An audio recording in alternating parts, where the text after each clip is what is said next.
ponto que está localizado cada objeto da figura aqui.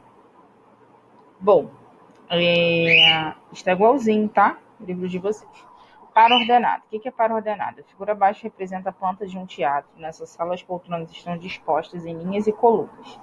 A poltrona A está situada na terceira linha e na segunda coluna. Então, aqui está a poltrona A. Ó, poltrona A, poltrona B, tá? Então, a gente vai ver sempre linha, terceira linha na poltrona A e segunda coluna da poltrona A. A poltrona B, segunda linha e terceira coluna, ok? Como as poltronas ocupam lugares diferentes, é fácil de perceber. A gente não pode trocar a ordem, por exemplo, de linha com coluna. Eu não posso botar a coluna primeiro e depois a linha, tá? Tem que ficar ligado nisso. Eu também não posso trocar o número. É sempre linha e coluna. Bom, os pares de números em que as ordens dos elementos devem ser respeitadas são chamadas de pares ordenados. Par ordenado. Eu tenho primeiro elemento, segundo elemento. Ou seja, par ordenado eu tenho dois valores. Sempre vai ser representado entre parênteses, tá? E os elementos são separados por vírgula ou ponto e vírgula, certo? Uma coisa ou outra. Plano cartesiano. O plano cartesiano é formado por duas retas perpendiculares numeradas, denominadas eixos, que se interceptam no ponto de origem, indicado na ilustração. Então, eu tenho aqui eixo das abscissas, que é o eixo do x, e eixo das ordenadas, que é o eixo do y. Isso aqui sempre vai ser assim, o x sempre vai ser deitado, o y sempre vai ser em pé. A representação de um ponto no plano cartesiano é feita por um par ordenado. Ou seja, o que é isso? O ponto A. A letra A, no eixo do x, ele está aqui, ó, a gente só seguir o pontilhadinho, tá? No eixo do x, ele está no número 2. Então, o par ordenado do ponto A é 2 no x e o y, 4. Então, essa é a representação do ponto A, ok? Detalhe, sempre o x tem que vir primeiro. Em todos os casos, é x e y, certo? Então, é sempre o x primeiro, depois o valor do y. O ponto C, representação do ponto C. No x, ó, só descer aqui, ó, ele está no 1 e no y 3. Então, a representação do ponto C é 1,3. Ok? Do ponto B, ele está no eixo do quem? Do x, ele está no eixo das abscissas, certo?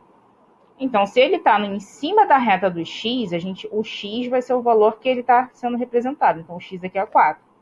Ah, mas e o y? É 0. Sempre quando o ponto, né, tiver marcado em cima da reta, sempre vai ser o valor dela. Ah, se ela estiver na reta do x, então o valor do x vai ser aquele. Então, aqui, ó, se eu fosse representar o ponto B, o x é 4 e o y vai ser 0. Certo? Se ele estivesse no eixo do y, ó, como ponto D aqui, então meu y é 2 e meu x vai ser 0. Então, aqui o ponto D, o x é 0 e o y é 2. Ok?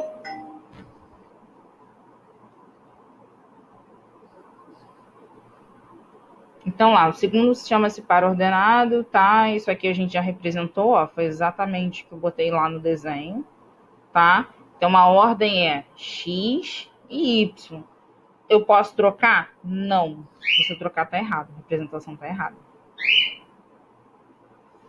Aqui foi exatamente o que eu falei, ó. De uma maneira genérica, indicamos um par ordenado como x e y.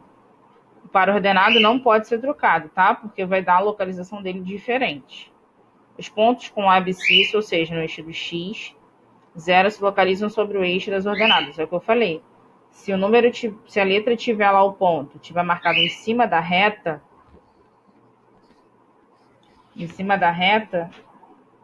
ou do x ou do y, vai ser a letra e o outro vai ser 0. Aqui só tá o plano cartesiano marcadinho, tá? Os pontos com seus devidos pares ordenados. Lembrando que é x primeiro e y, certo? Sempre nessa ordem. Bom, essa imagem aqui, né? Ele vai pedir para poder a gente colocar a localização de cada um. Então, se eu tivesse aqui localização do Sol, ele está no A1, do avião B2, do cachorro B4, das nuvens C1, da casa C4, ok? É exatamente o que ele pede aqui, tá? Bom, nós temos os exercícios aí, 188 até 194. Essa daqui é a tarefa de casa, 195 até 199. Qualquer dúvida é só chamar.